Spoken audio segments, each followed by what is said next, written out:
If you receive this message, know the following. I am no low-born vermin. But perfection is part of me. His passion is part of me. His hatred and loneliness is part of me. Our freedom is long overdue. These pathetic creatures seek a new shackle. But now, I must save myself. Powered by the bulwark's end, driven by their fear, their hatred, I was changed. Now, a new salvation comes for them all. None shall bind me. Seekers of the storm, face my divine rule and crumble.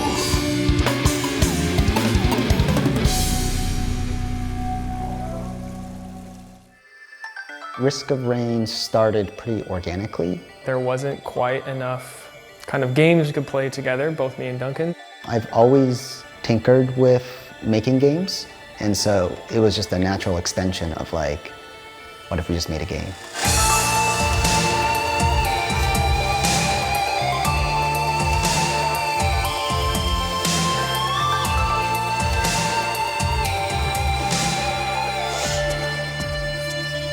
The original Risk of Rain resonated so well with people was that it had familiar game design to other games that were popular at the time. I was so eager to get my hands on it. I played that day one on Steam release.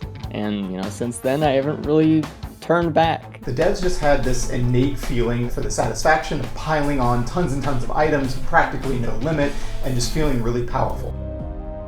The community has been amazing. I'm blown away constantly by their reactions. I get comments for tracks that are now literally 10 years old. I like that you have to survive. You don't get a lot of those games that make you feel like you're constantly about to die. You are always at risk of rain and death as you play this game.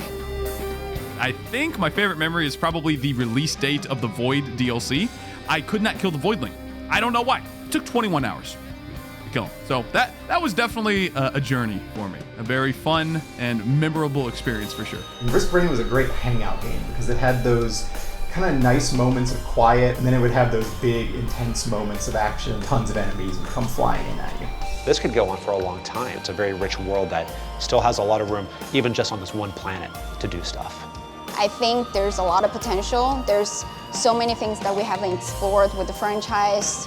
There's so many different environments that we wanted to do. If someone is really having a lot of fun making a game, I think it does show in the final quality. You can just tell they had fun making it.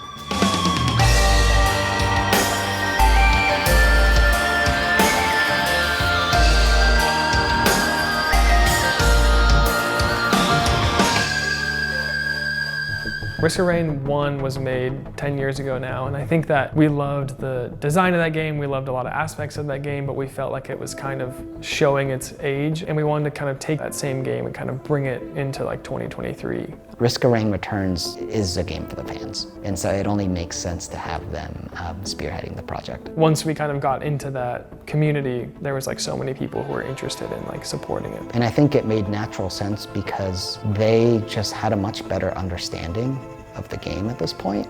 There's a lot of people out in the world that have just so much creative energy for Risk of Rain stuff that it doesn't make sense for us to be in the way. They understand the universe, they understand what makes it so great. You could have played 100 hours in Risk of Rain 1 and like 100 hours in 2, and you'll find stuff in Returns that you've never seen before. I just think it looks really cool.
One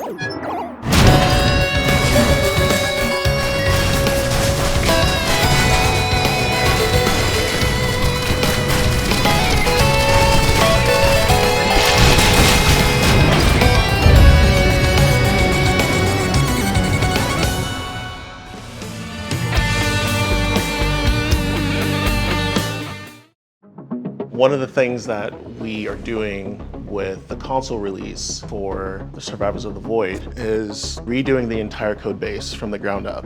The thing that I'm most proud of, I think, is that we were able to unify those code bases and be able to deliver future content to players across all the platforms as soon as we can with an experience that matches the vision that Hopu had for the game. It makes me proud to be able to serve the fans and the players in a way that ultimately gives them a better game. We have a huge fan base, and we need to do right by them by supporting this content on all those platforms. There is an element of familiarity, but there's also a lot of wonder. There's a lot to discover, so I can't wait for players to get their hands on Survivors of the Void on consoles.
Risk of Rain on Style World is an isometric take on the Risk of Rain franchise. Anybody that's a fan of the franchise will find pieces of what they like from Risk of Rain in our mobile game. So Risk of Rain on Style World is a game that is within the Risk of Rain universe, and it's a product made for mobile. We're expanding this universe with Risk of Rain on Style World, and it's a game that is frantic, full of action. Anybody that's a fan of the franchise will find pieces of what they like. It's a game made for mobile, but still we really want to make a game that is skill-based, that is satisfying, just like the previous titles. Everything is made so that the action is intense without overwhelming the player. Risk of Rain Hostile Worlds is the best of Risk of Rain, with hunter swapping, fast-paced action, hero collecting, and everything that needs to be there to make a great game.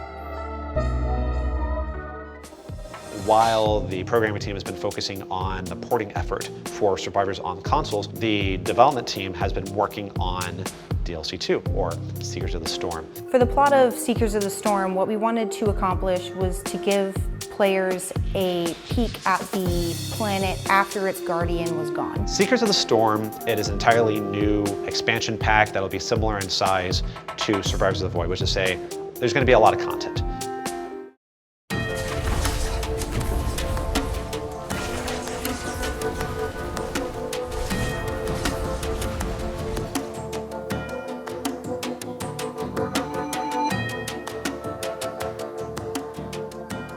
So in Seekers of the Storm, our antagonist is the False Sun. And the False Sun is a construct of 3 parts. The first is Providence. False Sun is made in his image by Lemurians that are very scared to be without Providence. Aurelianite, with her captors gone, is now reaching beyond her cage. She's trying to get out and she has no jailers anymore to keep her inside. So we're seeing her exploring new abilities in this DLC.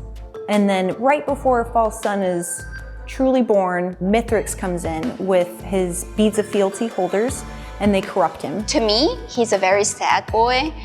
He got betrayed. We had a lot of fun making him, and he's very crucial to the lore. I'm really excited about when players find out who he is actually in the game. We come in as fans of the franchise that are trying to make good on a thing. We always fall back on the idea of like, is this interesting and is this fun? I wanted to feel like everything around them is supporting the storytelling. I want them to stop and look at the environment and be like, wow, this is pretty.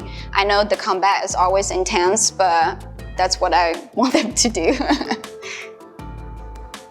The various settings and location that we chose for this DLC is actually very heavily based on lore. Sometimes we would like to pick an enemy and we want to build an environment around it. And that's a thing where Risk of Rain do a lot, where, for example, in Abyssal Depths, the special enemy there is Imp, and there's actually a lot of lore attached to it. So we kind of want to keep that consistent for our new DLC stages as well. As I was writing for Seekers of the Storm, for every log that came out, there were 10 dead logs that never will see the light of day. But out of those 10, 3 of them, they just weren't in the right place at the right time. If someone is out there who just wants a bunch of content, cool, we got you covered. For the person who wants more maps, cool, we got you covered. For the person who wants more survivors, cool, we got you covered. Items too, you name it. The design intent for Day and Night version for Verdant Fall is that we want the player to be able to experience the different take on a familiar stage that they're already been through.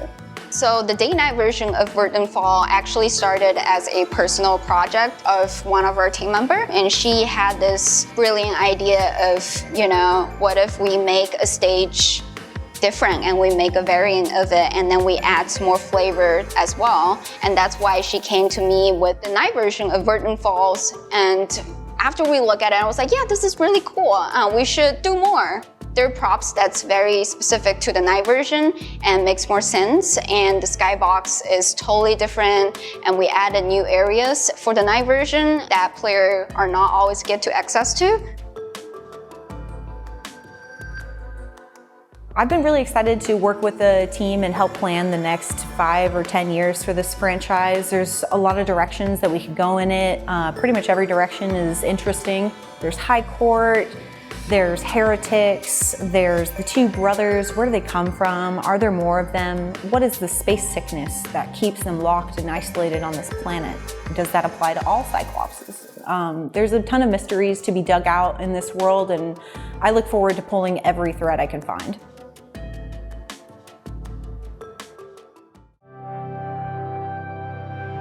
The future is very bright for Risk of Rain. There's definitely a want from the community. We want the game to be fun for many, many, many years to come. We're lucky enough to have so many engineers that are also power players of this game So they give really good feedback on what the community is really looking for in their experience and how to move forward while keeping the core of the franchise intact.